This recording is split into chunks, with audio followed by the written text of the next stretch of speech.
الا شاداب ساحل ها به قدری آبهایی جاری می باید رسید امروز که روز خوش خواهد شد. الا زیبای محفل ها به قدری هر چراغی دوره می باید رسید امروز که روزی از شمالی حادثه خاموش خواهد شد.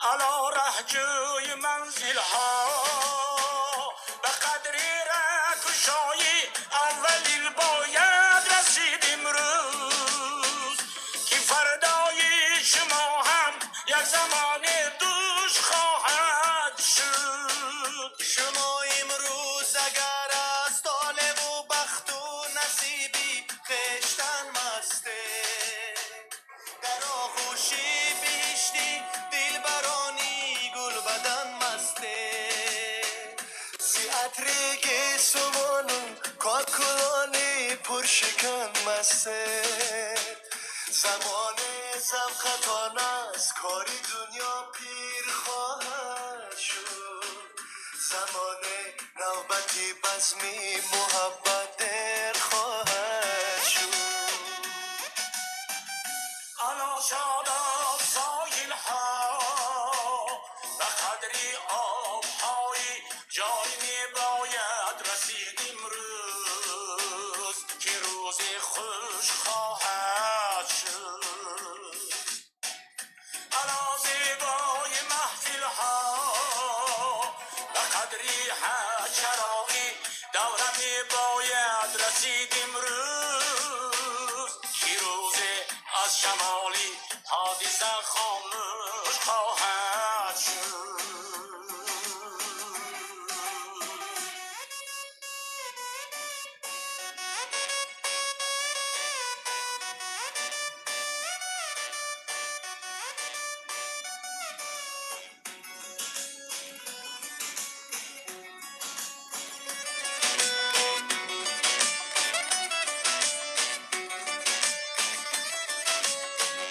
الا ای صاحبانی وقتی خش دریابه شما حالا جوان و کامران و شادمان و زنده داخل چو روز بر مزاری ساعت می خوابید اجل بحری شما فرصت نخواهد داد که هر نادی در آبینه گلی ناچی در آچینه و یک دم در غمی گم کرده های خشتن گیریه و یک دم آنچی را نگرفته بوده از جهانگیره. الا شاداب ساحل ها به قدری آبهایی جایی می باید رسید امروز که روز خوش خواهد شد. الا زیبای محفل ها به قدری هر چراغی دوره می باید رسید امروز که روز از شمالی حادثه خاموش خواهد شد.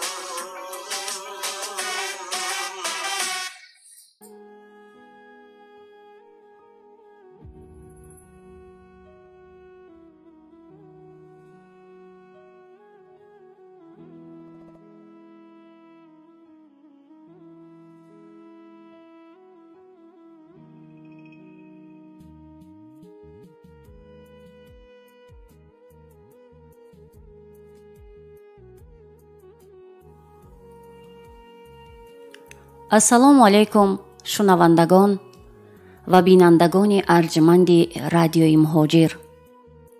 бале, алло шодоб соҳилҳо,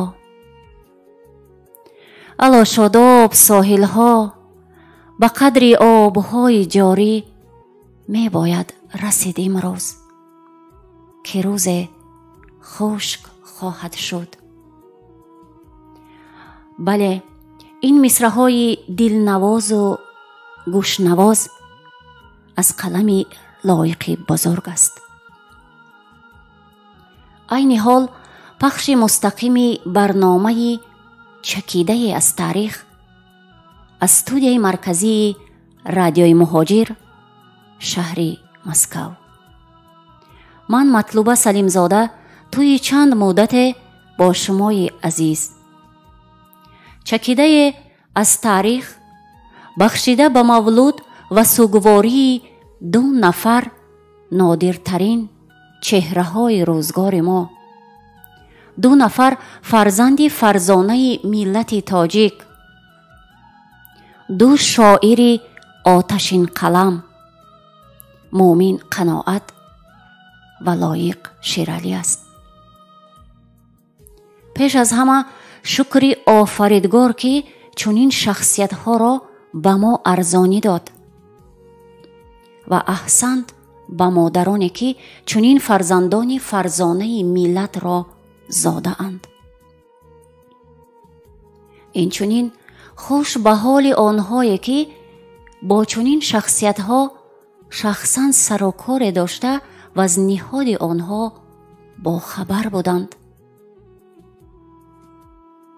агар тири марг нишонрас намешуд, 20 май имсол, яъне соли 2020, 2 шоири маъруфи тоҷик, яке ба синни мубораки 88 ва дигаре ба 79 қадам мегузошт. аз ашъор ва зиндагиномаи ин 2 мутафаккир дар маҳфилу саҳфаҳои гуногун даҳҳо андешаву ёддоштҳо нигоишта шуд. яке достонсарою дигаре ғазалсаро. шоири достонсаро муъмин қаноат мебоист ба синни мубораки 88 қадам бимонад. намунаҳои осораш борҳо ба забонҳои русӣ, инглисӣ, украинӣ, арабӣ, олмонӣ, фаронсавӣ, узбекӣ, тоторӣ, чехӣ, булғорӣ, лаҳистонӣ, испонӣ, муғулӣ ва ғайраҳо чоп шуда, ӯ ҳам дар тарҷумаи асарҳои бузургтарин адибони дунё ба тоҷикӣ саҳми шоиста гузоштааст. агар ӯ лоиқ аст, лоиқи дунё, магар чун лоиқе ояд ба дунё. бале, ӯ чун як хуршеде буд барои нурпошию гармии миллати хеш, ки дар айни камолоти 59 тарки ин дунёи фонӣ кард.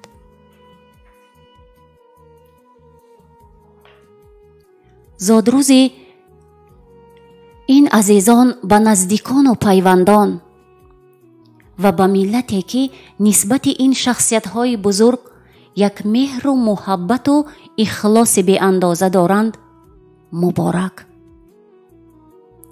илоҳо рӯҳашон шоду манзили охираташон обод буд.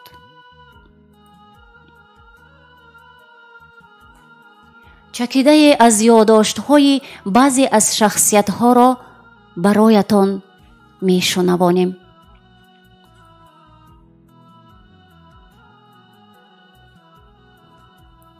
шоир фирдавси аъзам. 2 уқоб. пиру мурид.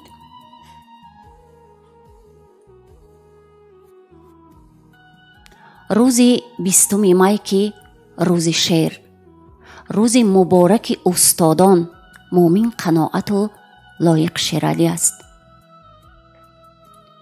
تاریخ گواه است که لایق در غزل و دیگر انواع شعر چیردست و زبردست است، طوری که شاعرانی همقرنش به اندازه او موفق نبودند. لایق مثل استادش قناعت در زنده نگاه داشتن فرهنگ و زبان پارسی تلاش‌های خستگی ناپذیر کرد و موفق هم شد. هر دو شعر تاجیک را وارد قالب و مرحله و دنیای جدید کردند. هر دو از گفتن سخنی پراکنده پرهیزیدند و دقیق گو بودند. هر دو برگ تازه از ادبیات را ورق زدند. هر دو با زبان زنده ملت برای ملت نوشتند. هر دو از چهره‌های برجسته ادبیات ما هستند و در رشد و تکامل ادبیات نوین نقشی بارز دارند. هر دو نظر بلند بودند و دریادل و مثل هر خس و خاشاکی که امروز فتوای ادبی می دهند و به جای وحدت آفرینی و اتحاد دلها تخم نفاق بر زمین کشور می کارند نبودند، بلکه سربلند و یک رو و یک مرام و یک سو زیستند و دار فانی را ودا گفتند. هر دو قله های آسمانبوس کوه ادبیات ما بودند و از اون بالاها بر بالا می نگریستند، نه بر قعر دره. نگاهشان جهانی بود و جهان آنان را می شناخت. امروز واقعا جای تأسف است که کسی در جایگاه آنها نیست و اون بار و رسالت را نمی تواند بر دوش بگیرد. هیچ گوسفند جای شیر را نگیرد و غیره و ها کذا.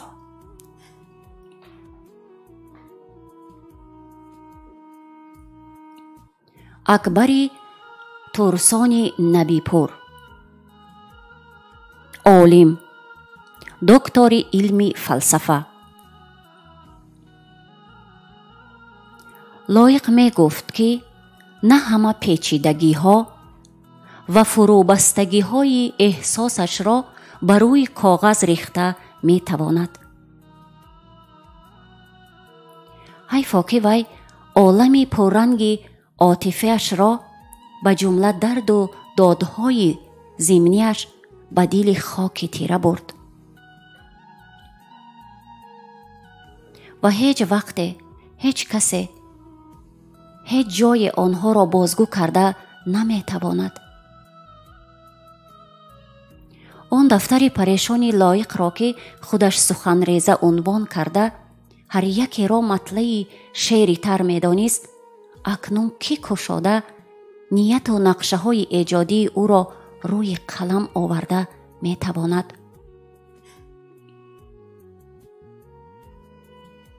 کو آرزو بخشه که به ساعت بیتواند کار دستبسته لایق را به همان طبع روان لایقانه انجام دهد.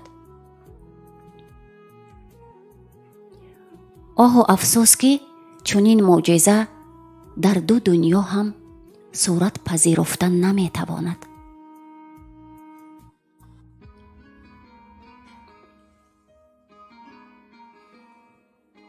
دولت خدا نظر، سیاست مدار. او رفت و چنین احساس پدید آمد که گویا ما تاجیکان کاملا بی صاحب شدیم. او رفت و من متوجه شدم که تا چه اندازه در تنهایی و دشواری باید باقی مانده عمر را سپری کنم. او رفت و همراه او خورشید به جاویدان پیوست. همان خورشیدی که در هر خاندان تاجیکی آنجا کلام فارسی صدا میداد نورپالا بود. خورشیدی که آتش عشق را وارد می نمود، روشنایی می بخشید و هستی ما را به مفاهیم شرف، میهن، عشق، روح می بخشید.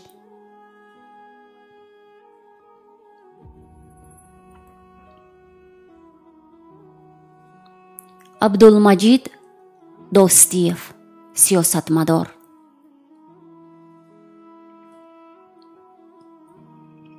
خود من که شعرهای زیادی استاد را از یاد می دانم و در هر حالت آنها را مورد استفاده قرار می دهم، در اجلاسیه تاریخی 16 که نهایت دشوار می گذشت و گویا بغیر از سیاست حرف دیگری به میان نمی آمد، همچون راهبری کاتب اجلاسیه مضمون مکتوب و برقیه های یک روزه‌ای به عنوان اجلاسیه آمده را جنبست نموده، یکی از برآمدهایم را با همین شعر استاد آغاز نمودم.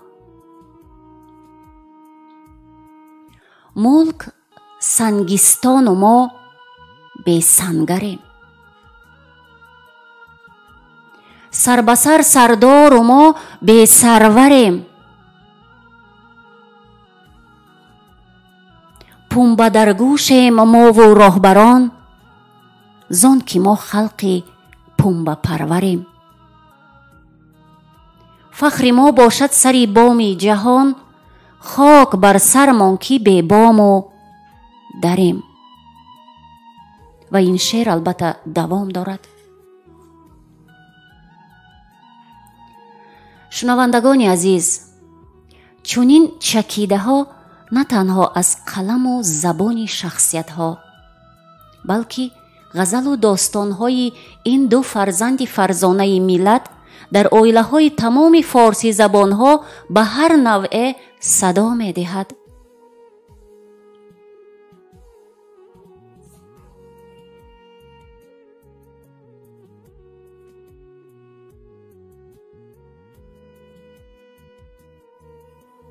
اینک خود مومن قناعت در سوگی لایق.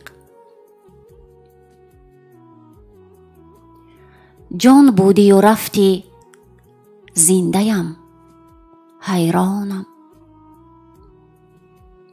در وصل و فدای جان و تن سرسانم. با اشک مریز پاک در دامن خاک، با خنده مرو تو از لبی خندانم. کو زنده دلی که زنده در گور نشد، کو سوز دیگر که زخم ناسور نشد.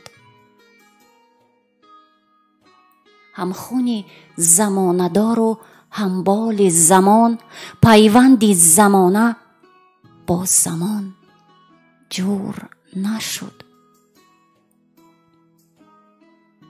گردی سری یار زار گشتی 100 بار، با شمس و قمر به گردش لیل و نهار. گر یار وفا نکرد اغیار چی کرد؟ رنگت به خزان رسید و بویت به بهار. یک دست قلم کشید از بال زمان، یک پنجه به یال اسب اقبال زمان. با این همه پنجه زنی ها آخر کار بنشسته و گریه کردی بر حال زمان.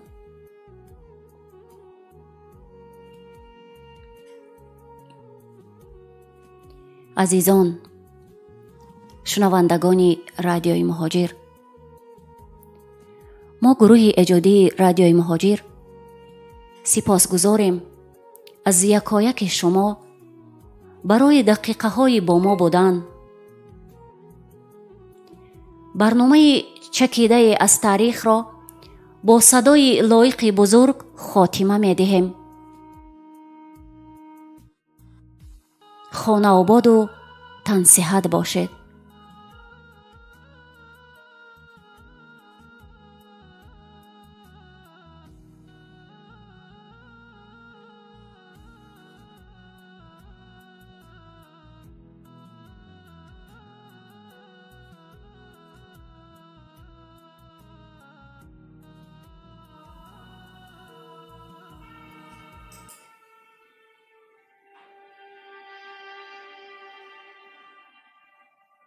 آبشار شعر از مومن قناعت. ای آبشار آینه بی غبار من، یاری زمان کودکی بی قرار من، از روزهای رفته توی یادگار من. آهنگهای رفته را تکرار میکنی، یادی به خواب رفته را بیدار میکنی، رازی مرا به لفظ خود اظهار میکنی. داری به یاد لحظه‌ای آن خوب منظری، کامد به آب صبح دم آن کرته پرپری، پای برهنه روی گل آن چوجه پری. موی سیاه بر قدی مفزون چو آبشار، چشمی چو چشمه صفا روی چو نوبهار، قدی به مثل شرشره لرزان و بی غبار.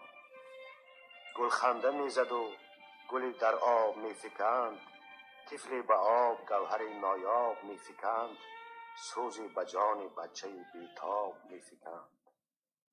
میرفت و رنگ و رونق گلزار میشکست، می آمد و زی آمدش خمار میشکست، لب تشنگی تشنه دیدار میشکست.